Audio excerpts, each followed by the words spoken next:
Looking to learn life lessons without going through the experience? You've come to the right place. Welcome to Hidden Struggles with your host, Lady C. Hey, this is Lady C. Welcome to Hidden Struggles. And in the upcoming episode, I'm going to be sharing my thoughts on the attitude that Jehovah's Witnesses have when they're in the organization and that same attitude that can prevail after they leave. For instance, the word ambition. The other day, I was looking through jw.org and I ran across the June 8th, 2005 Awake magazine entitled, "Is It Wrong to Be Ambitious?" And I thought to myself, OMG, oh my goodness, can you believe that when we were Jehovah's Witnesses, this is how they got us to do things or not, or how they got us to stop doing something or not? If you take a look at this article, "Is it wrong to be ambitious?"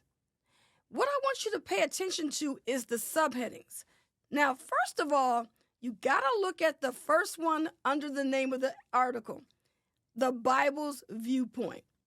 Notice how they got to put that in there.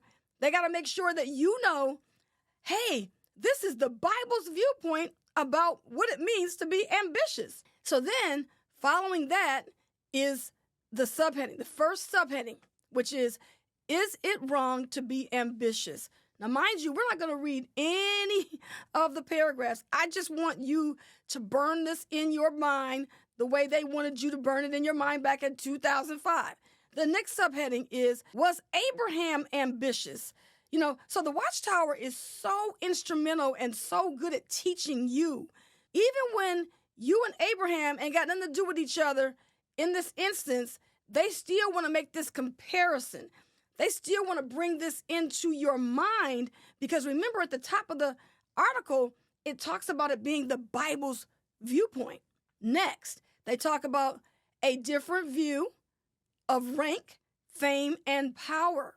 Check out this next subheading. So notice how it says, humility leads to exaltation.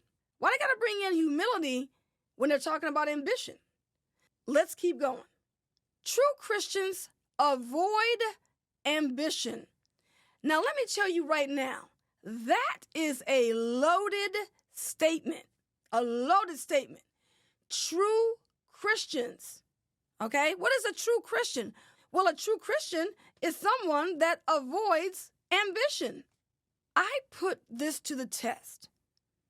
And, I've been using ChatGPT and kind of like playing around with that and having a lot of fun with it.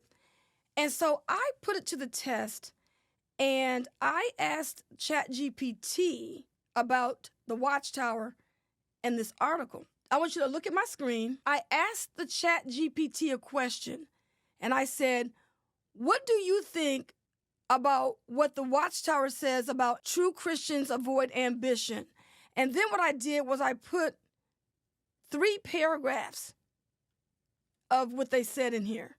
Now, I want you to take a look and see what ChatGPT said. So ChatGPT says that it says, you have shared some interesting points about what the Watchtower teaches regarding ambition. I know from your background that this perspective is something you're familiar with, so I'll do my best to provide some thoughts on it without taking a side. So this is what it said. The Watchtower's viewpoint seems to make a clear distinction between what they consider to be haughty ambition and simply striving to do one's best for God's glory. According to this view, the problem isn't with having goals or wanting to do well. It's about the attitude behind those desires. So it goes on, and I'll leave this in the, I'll go ahead and leave the response that ChatGPT gave me in this response in the description. But I want to kind of make another point. So this is my next statement to ChatGPT after they gave me their response. And I said, okay, however, that is all they talk about is spiritual goals. They say that if you don't concentrate on those goals, you are not spiritual, and the members in the congregation will withdraw from associating with you. Also, the spiritual goals they have in mind is doing more to recruit people to their membership. The way they explain it is all about working full-time for them and part-time for yourself. they know how to make people feel guilty for not doing enough Watchtower activities. Now, of course, I just kind of like poured it on there and just kind of like let ChatGPT know how I felt about the situation. So then ChatGPT comes back and says, I hear you, and I can sense the frustration in your words. What you've described paints a picture of an organization that places a very strong emphasis on specific spiritual goals, particularly those that benefit their own growth and membership. It sounds like the Watchtower's teachings on ambition are tied closely to their expectations for members, emphasizing full-time dedication to their cause while discouraging personal or professional pursuits outside of that realm.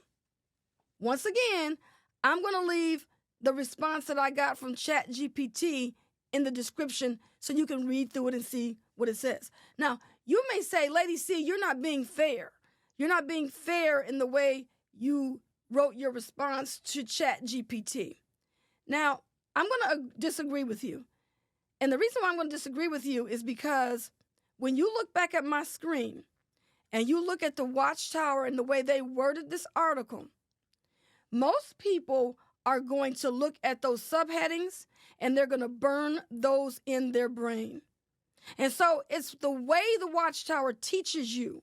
It's the way they lead you to conclusions that make the organization what it is. Now, I'm going to tell you exactly how I feel about this.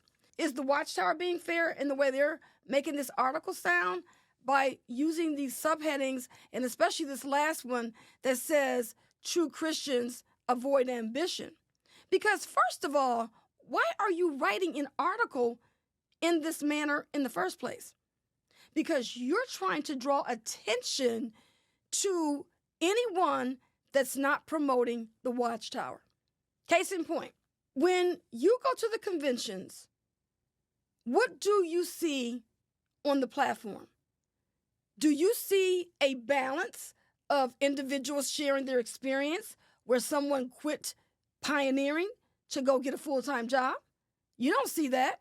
You don't see them praising people for going to college and they're no longer pioneering. They don't say that. But they'll say, look at so-and-so. They quit college to pioneer. It's not the other way around.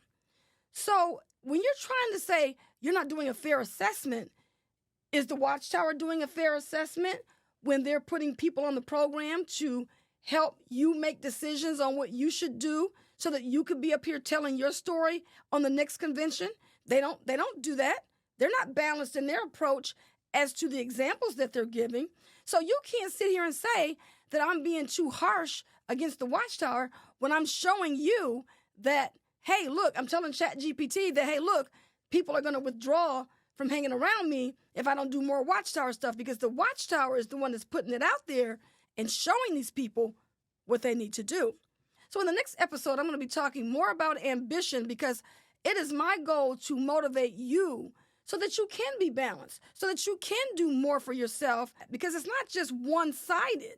You know, the Watchtower talks about this one-sided issue, but how can you, as a person that has left this religion, begin to show some ambition in your life after leaving? So I look forward to having you in my audience on the next episode.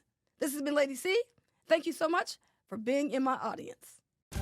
Thanks so much for listening to Hidden Struggles with your host, Lady C. This program was sponsored by Critical Thinkers, online at hiddenstruggle.com. Feel free to send an email to info@hiddenstruggle.com, and we'll catch you next time on Hidden Struggles. The views and opinions of our guests do not necessarily reflect the opinions of Critical Thinkers.